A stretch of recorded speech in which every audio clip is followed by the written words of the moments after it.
Please be seated.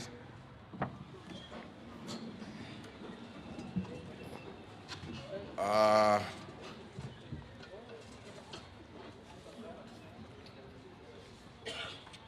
Cabinet Secretary for Agriculture, Livestock Development, the Honorable Mithika Linturi, the Governor Uasin Gishu County,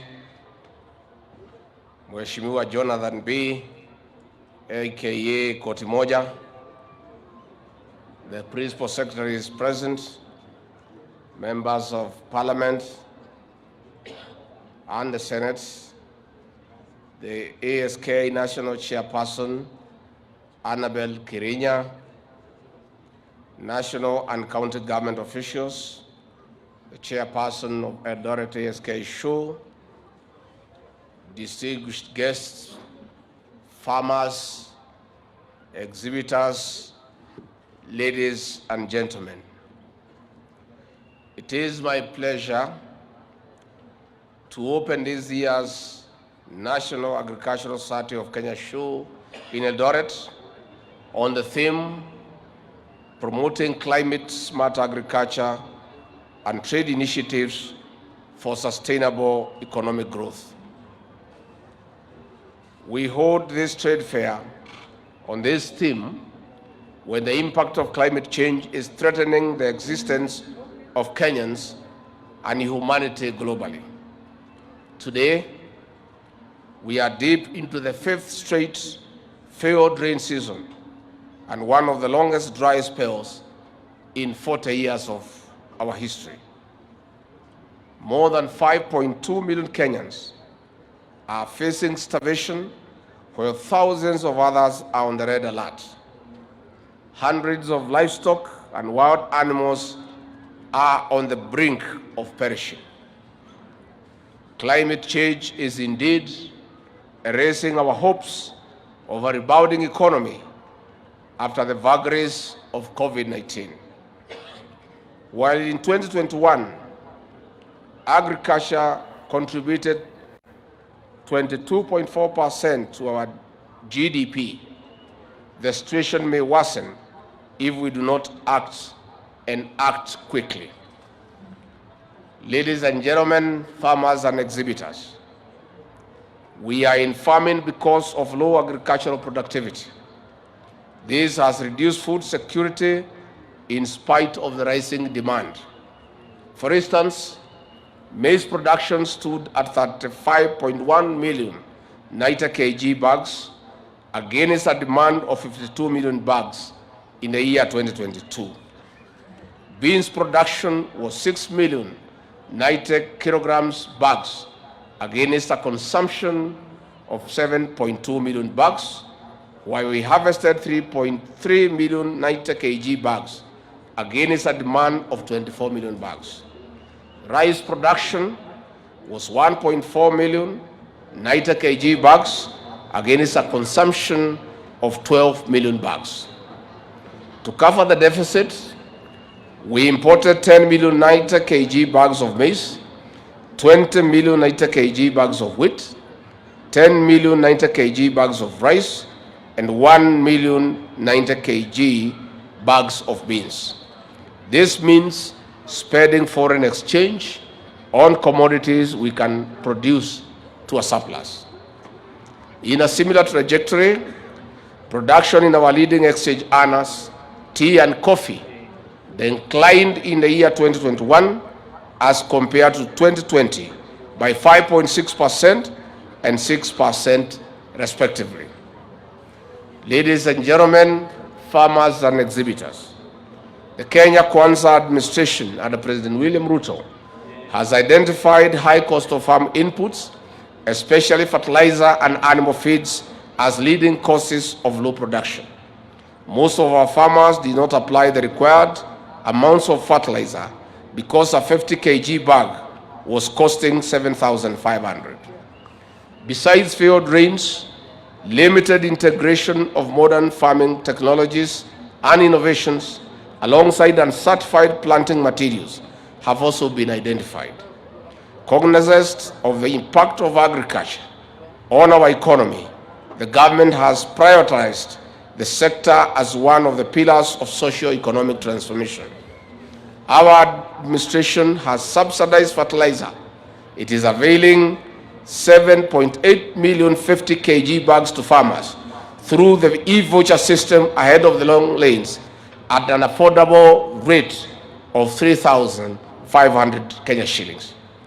We have a portly 540,000 acres under irrigation, representing just 2% of the total land under farming. This is just 16% of our irrigation potential of 3.3 million acres. The government targets to bring an additional 500,000 acres under irrigation by the year 2026.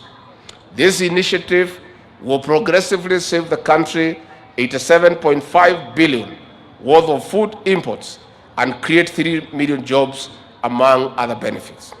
We are also instituting reforms in coffee, tea, and dairy subsectors to deliver maximum earnings to our farmers for dignified lives.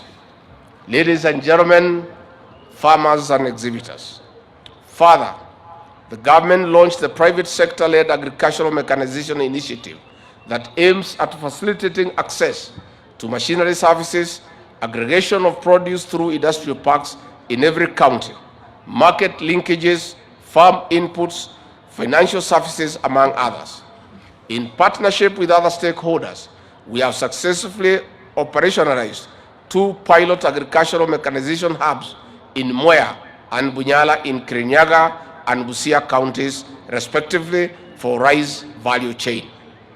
In addition, through the improvement of the mechanization program under the Agricultural Development Corporation, production of certified potato seed is set to increase to 131 million metric tons in 2021-22 financial year to 2,700 metric tons this financial year, while that of seed maize from 6,300 metric tons to 10,800 metric tons over the same period.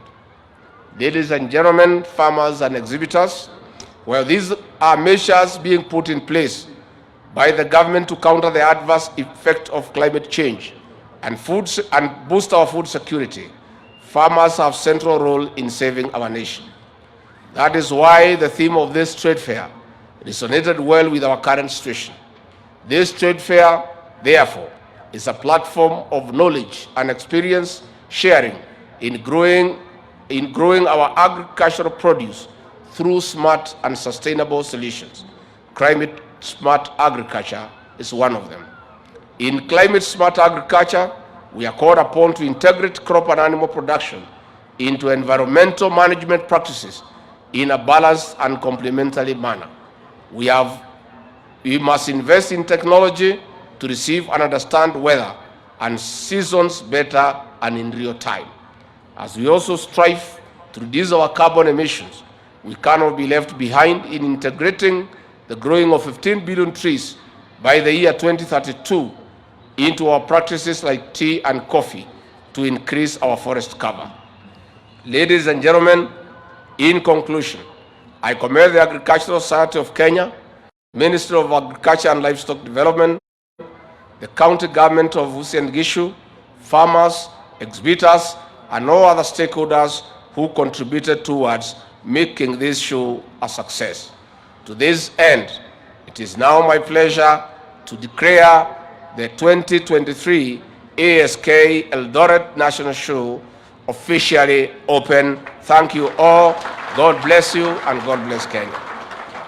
Asanteni sana wakaaji wa kaunti hii yetu ya Uasin Gishu kwa makaribisho ya hali ya juu na ukarimu wenu. Mimi na delegation yangu kutoka Nairobi tumefurahia sana. Tumetembea katika stands karibu 8 na tumefurahishwa sana na hali ya juu ya kilimo yetu na mambo ya agro processing na value addition ambaye ndio itainua kilimo yetu. Ningetaka nichukue nafasi hii kuleta salamu kutoka kwa kiongozi wetu, Rais wa Jamhuri ya Kenya, Daktari William Samoei Ruto. Angetaka kufika lakini alikuwa kwa kazi pande ya Gilgil, ambaye kuna gwaride la kufuzu ya vijana wetu katika huduma ya kitaifa. Mimi ningetaka nichukue nafasi hii kuambia nyinyi ya kwamba serikali yetu imeweka kilimo mbele kama suluhisho ya kuteremsha bei ya vyakula.